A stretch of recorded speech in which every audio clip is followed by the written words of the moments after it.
Berdasarkan uraian tersebut di atas, jelas saksi Richard Eliezer Pudihang Lumiu membawa senjata Seir AG ke arah kiri, tepatnya kamar ADC.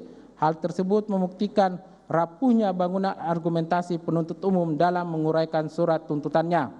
14.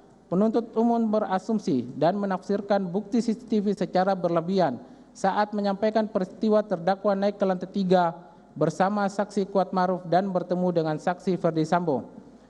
Bukti CCTV hanya menunjukkan terdakwa naik lift bersama saksi Kuatmaruf dari lantai dasar. Tidak satupun alat bukti lain menunjukkan pertemuan di lantai 3 dengan saudara Ferdi Sambo ataupun pembahasan perencanaan pembunuhan korban Nofriansah Yosua Huta Barat.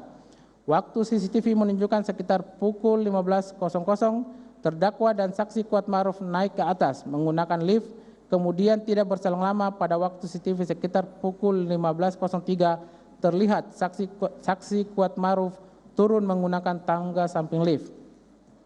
Kami tim penasihat hukum terdakwa mengajak kita semua untuk berpikir secara logis dan jernih. Apakah memungkinkan dalam waktu sekitar 3 menit terhitung terdakwa bersama Kuatmaruf mulai naik lift sampai saksi Kuatmaruf turun melewati tangga ke lantai 1, terjadi pertemuan dengan saudara Ferdi Sambo dan membahas peristiwa kekerasan seksual di Magelang hingga rencana pembunuhan korban Nofriansah Yosua Huta Barat. Selain tidak didukung satupun alat bukti, asumsi yang dibangun penuntut umum juga tidak logis dari aspek waktu yang terbatas bagi saksi Kuatmaruf berada di lantai 3. Bahwa selain itu, dalam keterangan terdakwa dan saksi Kuatmaruf, tidak ada satupun keterangan yang menunjukkan jika terdakwa dan saksi Kuatmaruf naik ke lantai 3 dan bertemu dengan saudara Ferdi Sambo, sehingga dari manakah penuntut umum dapat membangun peristiwa tersebut.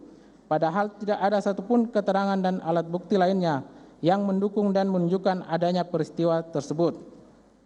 Mengutip pernyataan Mahrus Ali selaku ahli pidana di bawah sumpah di muka persidangan yang menyampaikan proses pembuktian di persidangan guna mencari kebenaran material, sehingga alat bukti harus terang dari cahaya. Sebab hal tersebut menyangkut pemidanaan seseorang. Namun sangat disayangkan, penuntut umum dalam menguraikan sebuah peristiwa pada surat tuntutannya tidaklah dibangun berdasarkan fakta persidangan dengan disandarkan pada alat bukti yang sah sebagaimana dalam peraturan perundang-undangan. 15. Bahwa asumsi penuntut umum menyimpulkan terdakwa dan saudara Ferdi Sambo telah menyatukan kehendak merampas nyawa korban bersama saksi Riki Rizal Wibowo di Duren 3646. Faktanya tidak ada alat bukti yang muncul di persidangan yang menunjukkan terdakwa mengetahui isi pembicaraan pada pertemuan antara saudara Ferdi Sambo dengan saksi Riki Rizal Wibowo. Saksi Riki Rizal Wibowo di bawah sumpah di buka persidangan pada tanggal 13 Desember 2022 menyatakan yang pada pokoknya bahwa pada saat saksi Riki Rizal Wibowo naik ke lantai 3, saksi Riki Rizal Wibowo hanya bertemu dengan saudara Ferdi Sambo tanpa keberadaan terdakwa. Keterangan saksi Riki Rizal Wibowo tersebut berkesesuaian dengan keterangan terdakwa di persidangan yang menyampaikan bahwa setelah terdakwa menceritakan kejadian kekerasan seksual yang terjadi di Magelang kepada saudara Ferdi Sambo saat di lantai 3 Rumah Saguling, saudara Ferdi Sambo menyuruh terdakwa masuk ke dalam kamar. Setelah itulah saudara Ferdi Sambo memanggil saksi Riki Rizal Wibowo melalui handy-talkie. Terdakwa sempat mendengar ada panggilan melalui HT sebelum pintu ke arah lorong kamar ditutup. Setelah pintu lorong menuju kamar ditutup, terdakwa tidak lagi mendengar suara apapun di luar. Terdakwa kemudian berjalan di lorong yang panjangnya sekitar 5 meter hingga belok ke kanan masuk ke kamar tidur dan menutup pintu geser kamar tersebut.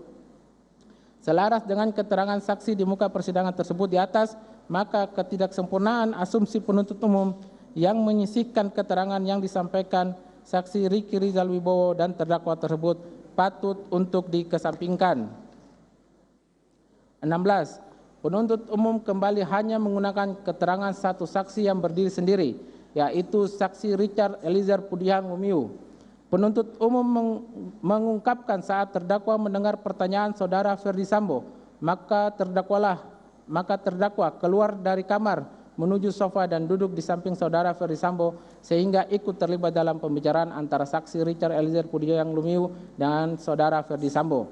Penuntut umum lagi-lagi hanya bersandarkan pada satu keterangan saksi Richard Eliezer Pudiang Lumiu saja yang tidak berkesesuaian dengan alat bukti manapun dan juga berubah-ubah atau tidak konsisten saat menuduh terdakwa mendampingi saudara Ferdi Sambo pada saat bertemu dengan saksi Richard Eliezer Pudiang Lumiu di lantai 3 Rumah Saguling.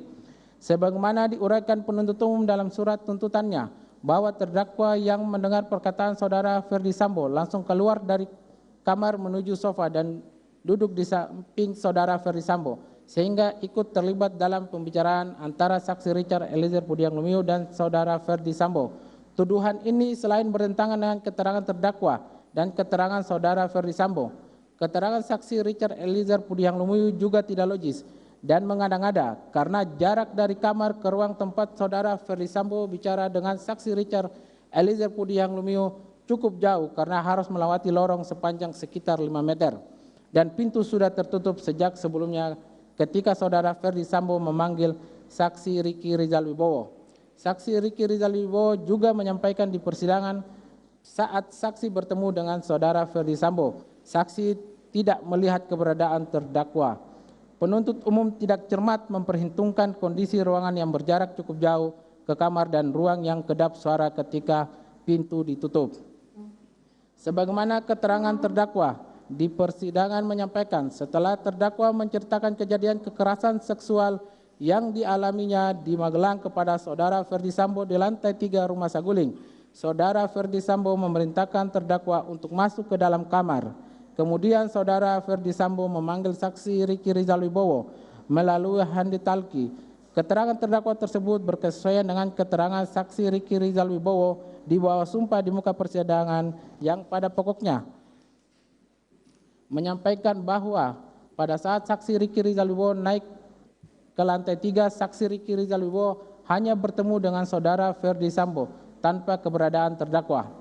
Hal ini berkesesuaian dengan keterangan saudara Ferdi Sambo dalam BAP tanggal 9 September 2022 yang pada pokoknya menyatakan terdakwa diperintah saudara Ferdi Sambo untuk masuk ke dalam kamar pada saat saudara Ferdi Sambo memanggil saksi Riki Rizal Wibowo dan saksi Richard Eliezer Pudiang Lumiu.